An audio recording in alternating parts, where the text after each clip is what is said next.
విషయాలు ఇవ్వకపోవడం ఏమిటి? కాబట్టి దేవుడు మన పక్షంగా ఉంటే, దేవుడు మనకు సహాయకుడై ఉంటే ప్రతి విషయంలో కూడా మనం విజయాన్ని పొందుకోవచ్చు. అలాగనే ఆయనతోటి పాటు సమస్తము అనుగ్రహించడా అనే ఒక ప్రశ్న ప్రభువుతోటి పాటు.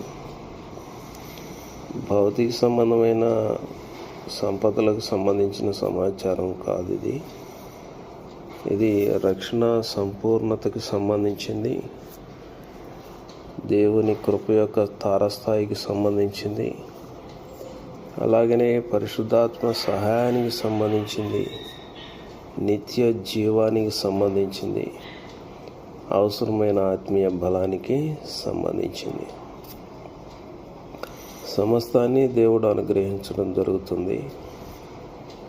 మత్తయి సువార్త 6:33 ప్రకారంగా దేవుని యొక్క రాజ్యాన్ని మనం మొదట వెదగటము అవసరమని మనం గుర్తించినప్పుడు సమస్తము కూడా దేవుడు మనకు అనుగ్రహించడం జరుగుతుందని గ్రంథం తెలియజేస్తూ ఉంది.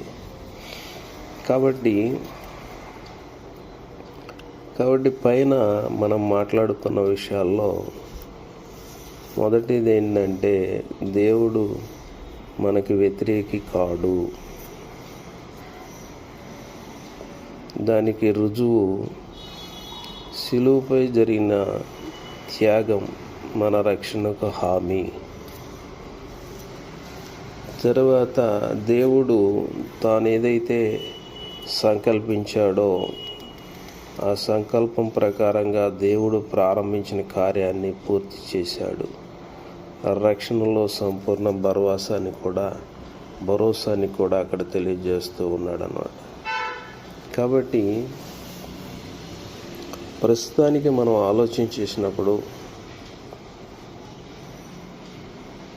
కుటుంబపరమైన సమస్యలు ఉన్నా, ఆరోగ్యపరమైన సమస్యలు ఉన్నా,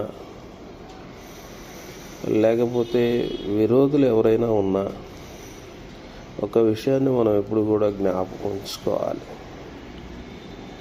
అది ఎలాంటి పరిస్థితి అయినప్పటికీ కూడా దేవుడు మన పక్షంగా ఉన్నాడు.